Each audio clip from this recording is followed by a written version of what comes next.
STP classes में स्वागत है बच्चों। अभी आप वर्ग 9 का इतिहास इकाई 6 वन्य समाज और उपनिवेशवाद का प्रश्न उत्तर पढ़ रहे हैं। आज मैं इस वीडियो में कोल विद्रोह के बारे में चर्चा करूंगा। प्रश्न, कोल विद्रोह क्या है अथवा कोल विद्रोह के कारण एवं परिणामों का वर्णन करें। कोल विद्रोह कब हुआ? 1831 से 34 तक। स्थान छोटा नागपुर क्षेत्र झारखंड में। जनजाति मुंडा उरांव भूमिज हो को मिलाकर कोल कहा जाता है और इसी के द्वारा विद्रोह हुआ। ये जितने भी बताए मैंने ऑब्जेक्टिव बहुत ही इंपॉर्टेंट है परीक्षा की दृष्टि से और कंपटीशन की दृष्टि से।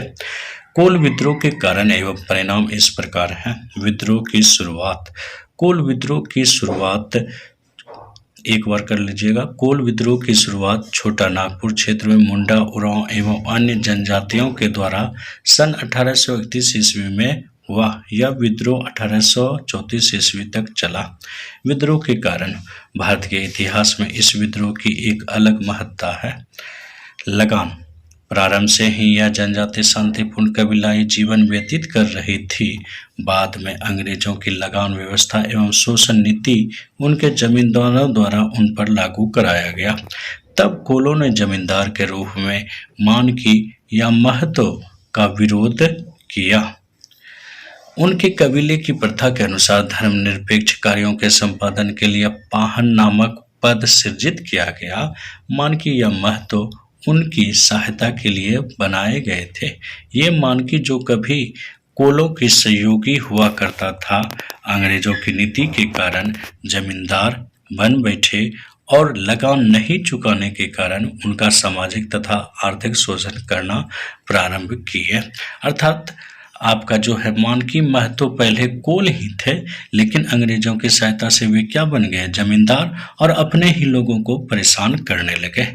दूसरा पॉइंट है इसी में कारण में बाहरी लोगों के खिलाफ बड़ी संख्या में हिंदू, सिख एवं मुसलमान व्यापारियों का प्रवेश इस क्षेत्र में हो चुका था, जिन्होंने धीरे धीरे सूदखोर महाजन का कार्य करना प्रारंभ किया और धीरे धीरे कोलों का जमीन उनके हाथ से निकलने लगा।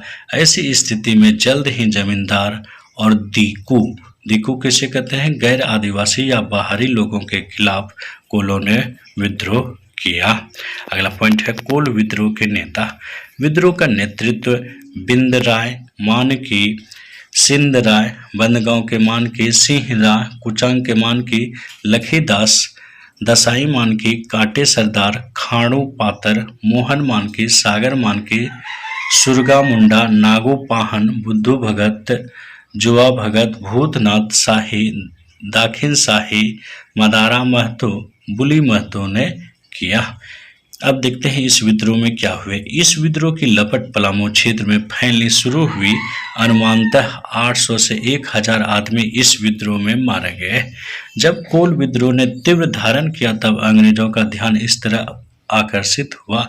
यद्यपि विद्रोह तो दबा दिया गया, लेकिन अंग्रेजों को यह समझ में आ गया कि कोलों के समाज को नजरअंदाज नहीं किया जा सकता है। विद्रोह के परिणाम। इस विद्रोह का एक परिणाम तो यह अवश्य हुआ कि कोलों के लिए शोषण विहीन शासन की स्थापना हेतु साउथ वेस्ट फ्रंटियर एजेंसी कायम की गई और फौजदारी न्यायालय को सरल एवं सहज बनाने का आश्वासन दिया गया।